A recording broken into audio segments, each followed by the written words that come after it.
It had been a while since I'd seen my wife this excited. She was buzzing around the house in a rush, fixing pillows, reheating appetizers, dimming and brightening lights like she couldn't decide what vibe she was going for.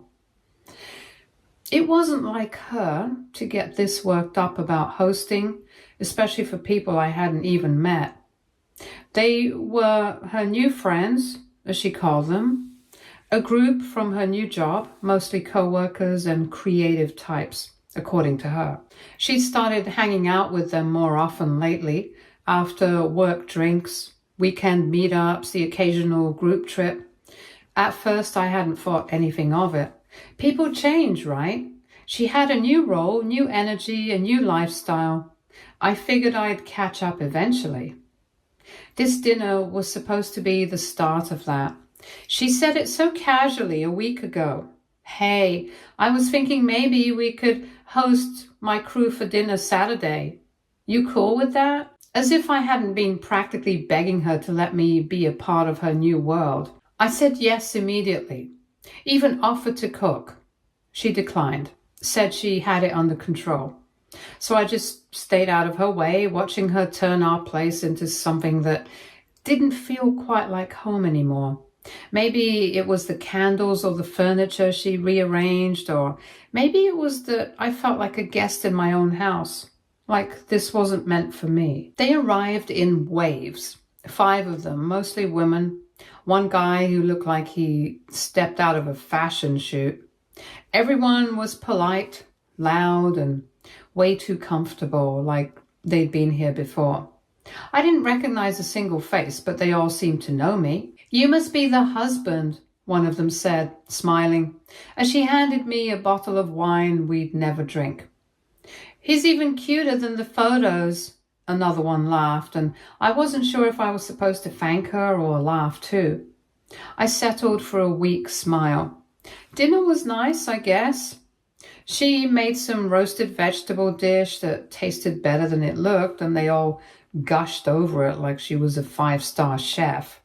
I sat there quietly for most of it, trying to listen and join in without sounding like I didn't belong.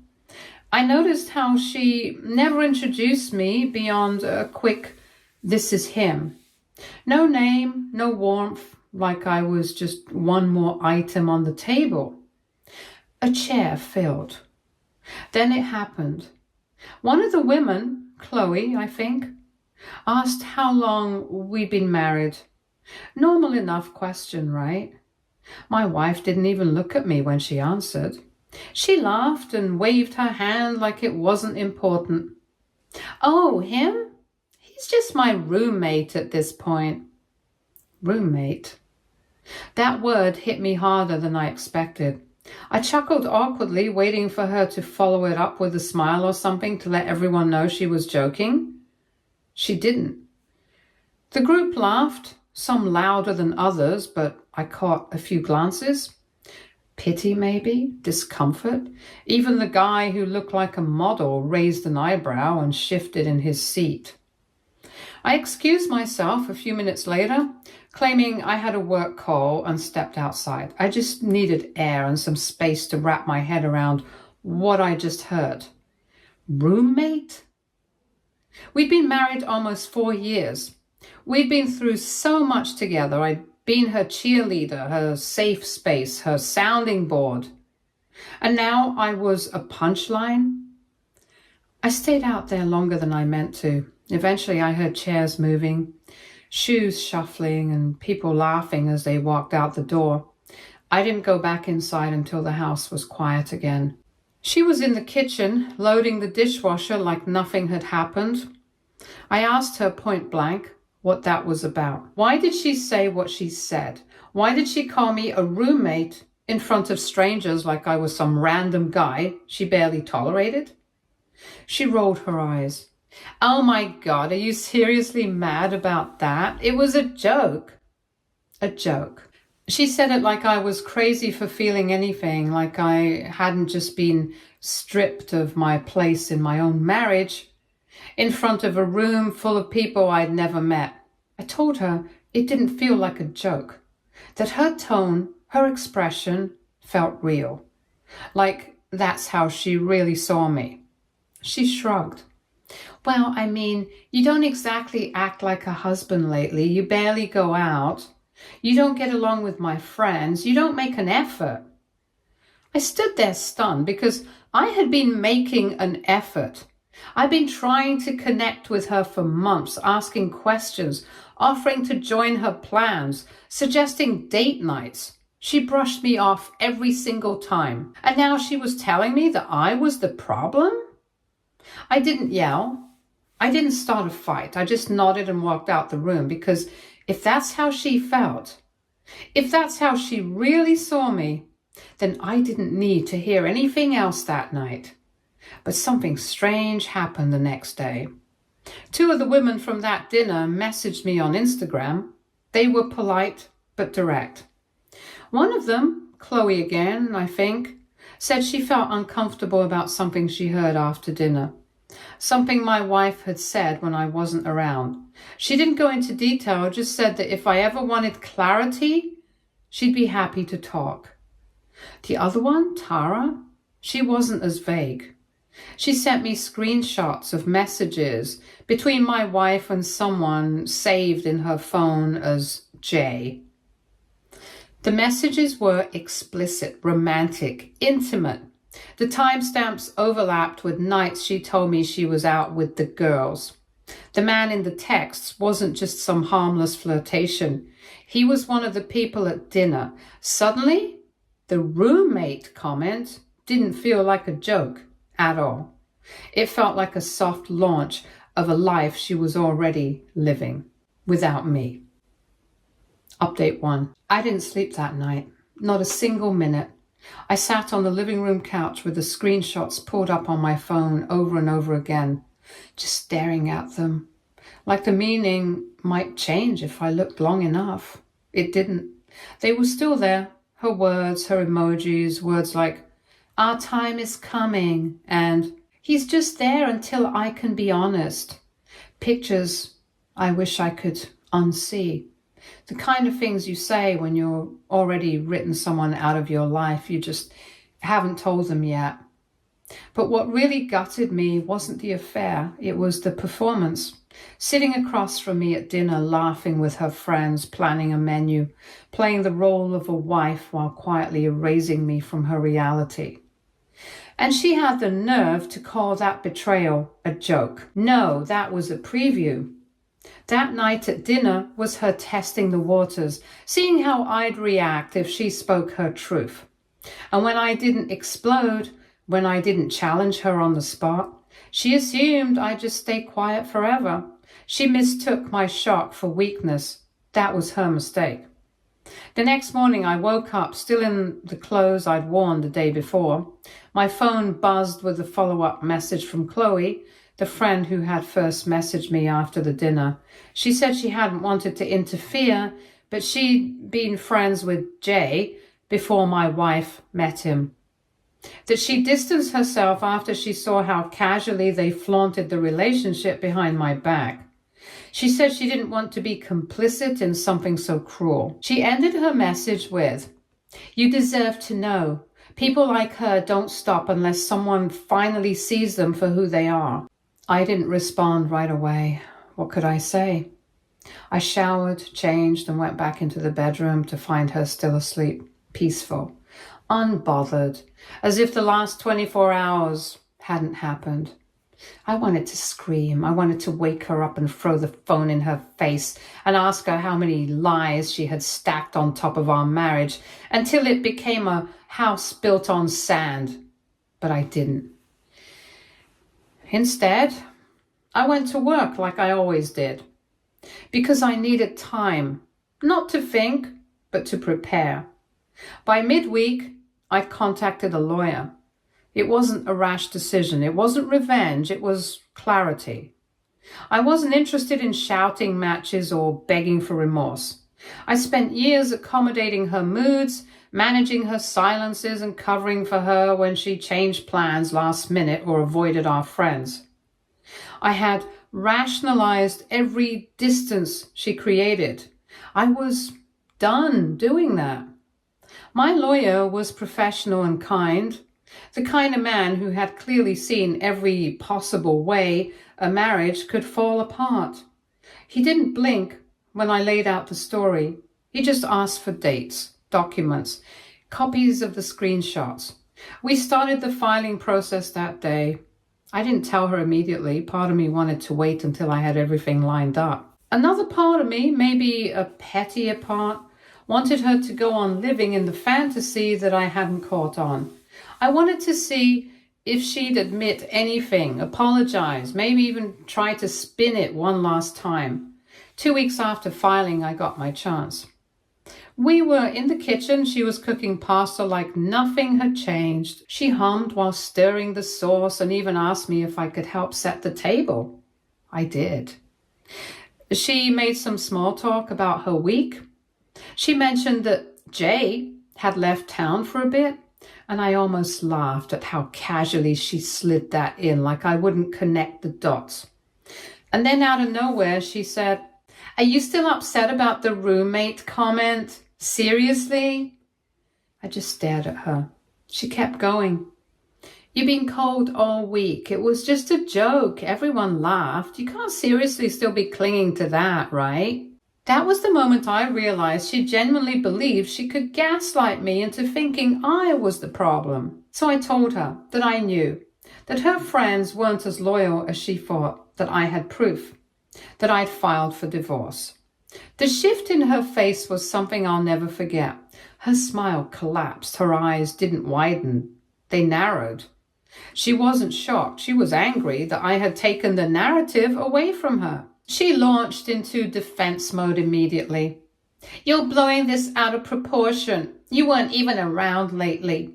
It didn't mean anything. You were the one who gave up on us first." Every excuse in the book, but I didn't flinch. I told her I wasn't interested in passing out blame anymore.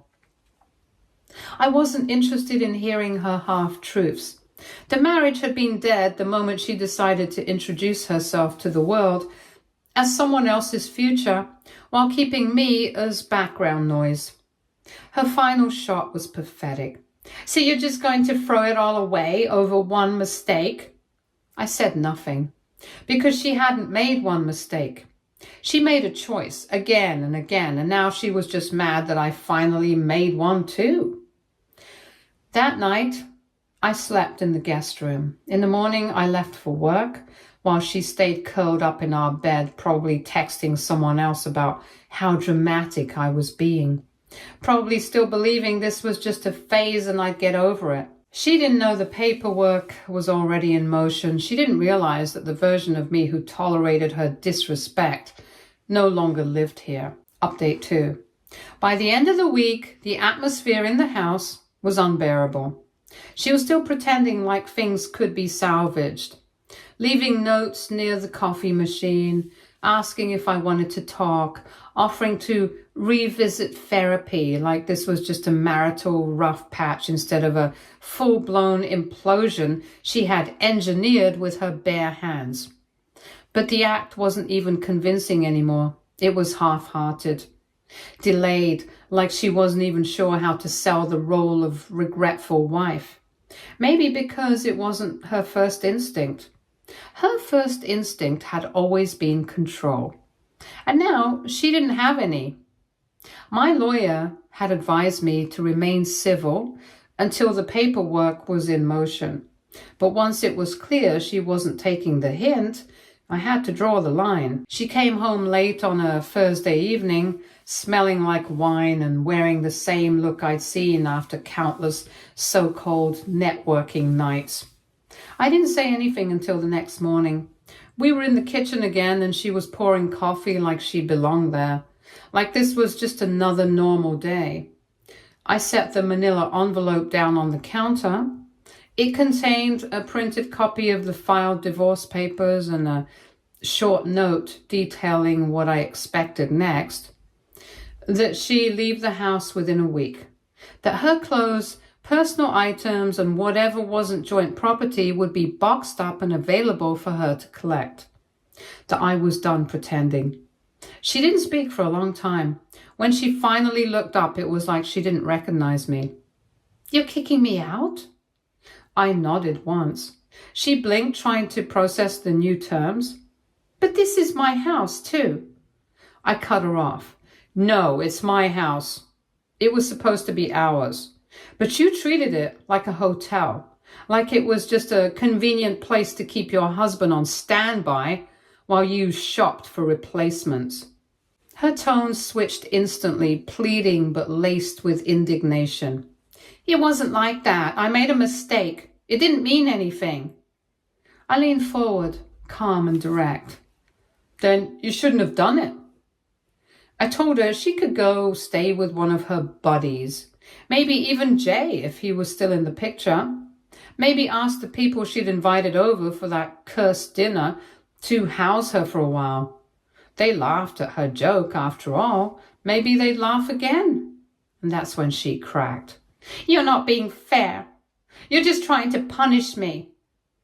She still didn't get it. This wasn't punishment. These were consequences. The fallout didn't take long to hit. Turns out her friends weren't as loyal to her as she thought, especially when confronted with the mess she dragged them into. One by one, I started getting indirect updates from people I barely knew. Chloe messaged me again and told me some of the others had been blindsided by how messy it got. That even Jay, the guy at the center of it all, had no idea she wasn't in an open marriage until after the dinner. She'd lied to him too. She told him we were on a break, that we were figuring things out, that it was complicated and that is why we were trying out an open marriage. And when he realized she was lying, he bailed hard. I didn't gloat, but I also didn't feel bad. Apparently, when he found out she'd been calling me a roommate behind my back to the rest of his friends who weren't at the dinner, while still enjoying the perks of married life, he cut ties instantly. From what I heard, he blocked her on everything, sent a mutual friend to collect a few things she'd left at his place, and told her she needed help. For once, I agreed with him. She came by one evening that week to collect her things. I had packed everything neatly in boxes, labeled them, and placed them by the front door. She tried to talk. She said she was sorry she'd made a huge mistake and didn't know how to come back from it. She said we had history and asked if I really wanted to throw it away over some mistakes and misunderstandings. And that's when I realized that she still didn't understand. This wasn't about a single affair. This was about how easily she erased me from her life. How she could sit in our home surrounded by strangers and laugh about me, like I was some random guy renting a room in our house. That wasn't a slip. That was honesty. She thought I wasn't good enough for her anymore. And now she had to live with that truth too. So I looked at her and said plainly, you left this marriage the day you stopped seeing me as your husband. I'm just finishing what you started. She didn't say goodbye when she left. The weeks that followed were quieter than I expected, peaceful even. No more tense silences, no more waiting up, no more wondering if she was lying or just detached. The space felt lighter too. The paperwork moved quickly. She didn't contest. Maybe because she knew she didn't have a case. Maybe because she had no one left to play to. From what I gathered through mutual circles, she had tried to save face at first, told people we had been drifting and that I had always been too sensitive. But those same people had seen the screenshots because I had shown them. They knew about her dinner party comment, and some of them told her straight up that they didn't want to be part of her spin game. She wasn't just losing her husband, she was losing her audience. I didn't celebrate the day the divorce was finalized. I just went to the notary's office, signed my name, went home. That evening, I poured myself a drink, sat on the couch and took a deep breath. No noise, no tension, no performance. Update 3. 2 months passed. She was gone. Not just from my phone, but from my life. At first, I stayed busy. Work, errands, and home repairs I'd been putting off. A bit of therapy, a lot of music. I'd even started sleeping better, deeper, like my brain no longer had to work overtime at night trying to solve a puzzle. But it gets quiet too. Too quiet sometimes. That's probably how I ended up saying yes when my coworker Luke invited me out for drinks on a Friday night. He said I needed to touch grass again. I don't know if bars count as grass, but I took the hint. We hit a small, dimly lit club downtown. Nothing wild, just enough music to drown out thoughts and enough alcohol to blur the edges a little. And then I saw her. Not her, but her friend. One of the women who had come to that dinner. The one who had reached out after the fact. The one who had messaged me. I hadn't realized she was the one my wife had been staying with after I kicked her out. Guess that made sense. Birds of a feather and all. Her name was Tara, and she was leaning against the bar with a half-empty glass of something red. She looked better than I remembered, or maybe it was just the lighting, or the fact that it had been quite long since I had gone out. She spotted me first, smiled in a way that said, "Well, this is unexpected." I walked over, ordered a drink, asked how life was going. She laughed and said she was still detoxing from the drama my ex-wife brought into her apartment. I asked if she was still there. Tara snorted.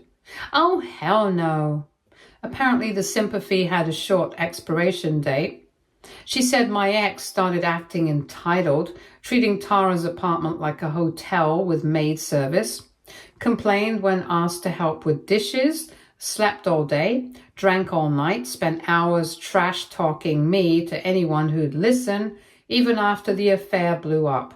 She still thinks she's the victim, Tara said, sipping her drink with a slow shake of her head.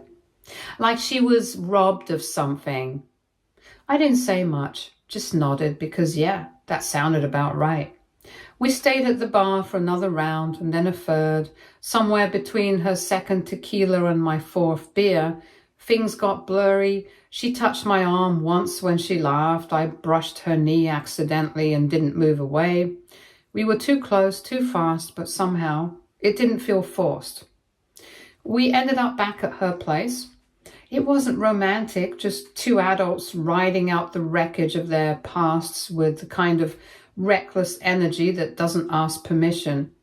Clothes came off without much thought and even less conversation.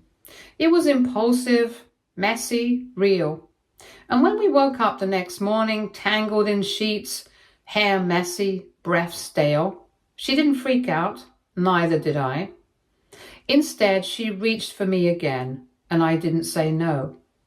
Later, as we lay there with the curtains pulled halfway shut and the day slowly creeping in, she looked over and said, "You good?" I nodded. She smirked. "No post-regret panic?" I laughed. "None. You?"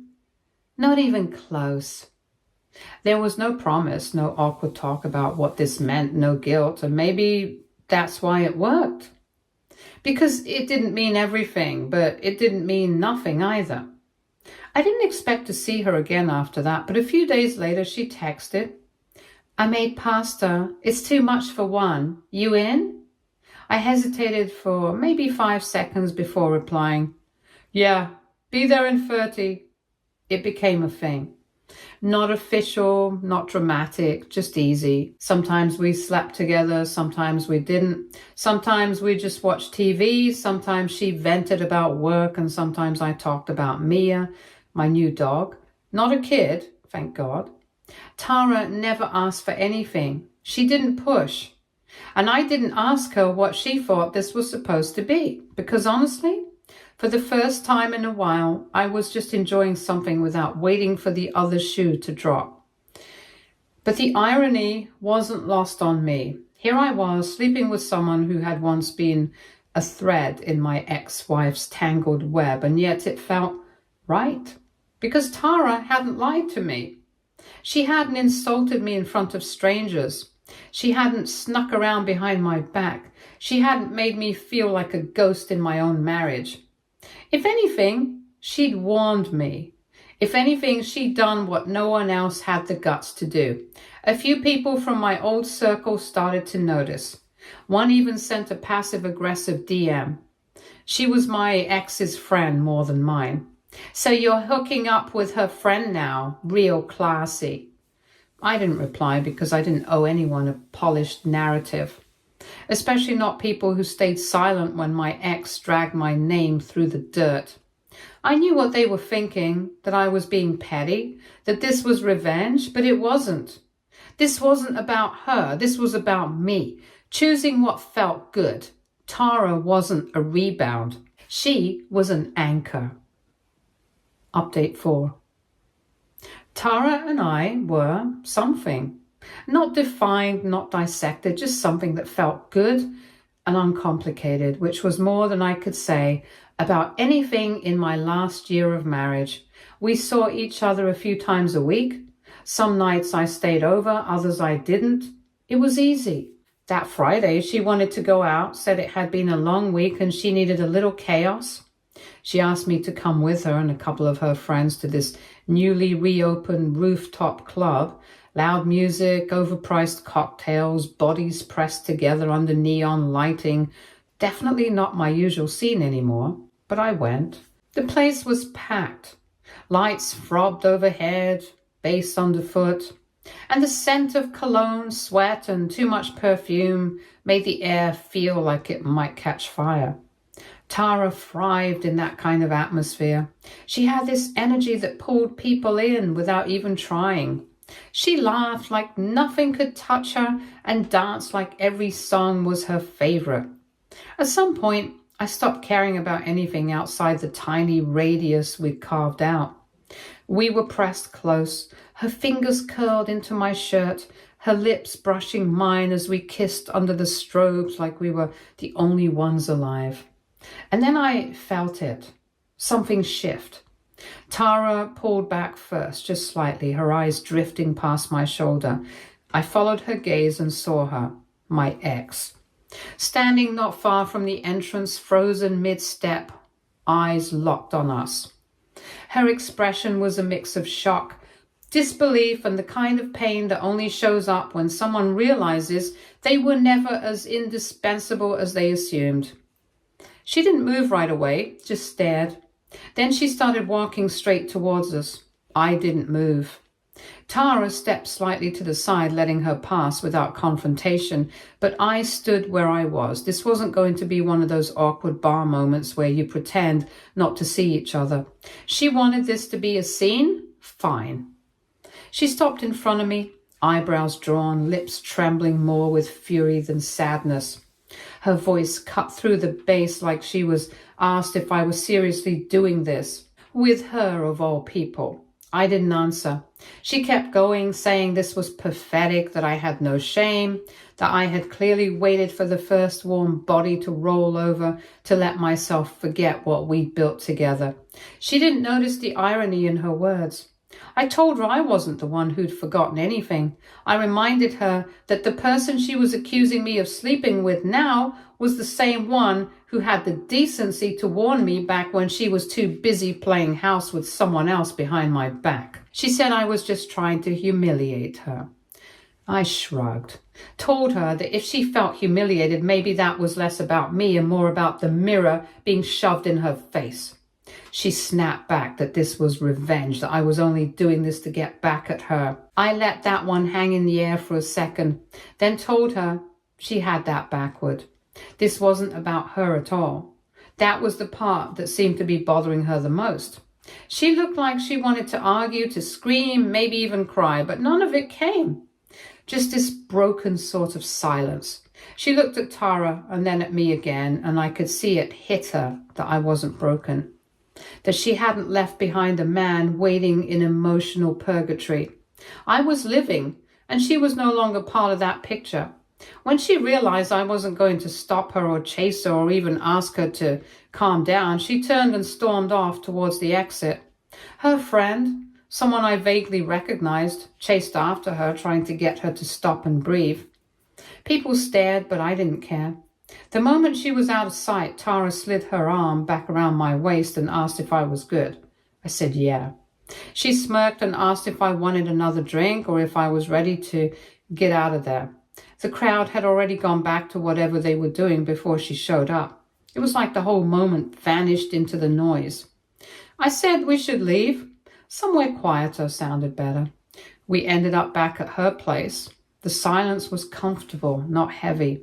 She poured 2 glasses of wine, curled up beside me on the couch, her legs tangled over mine like this had been our routine for years.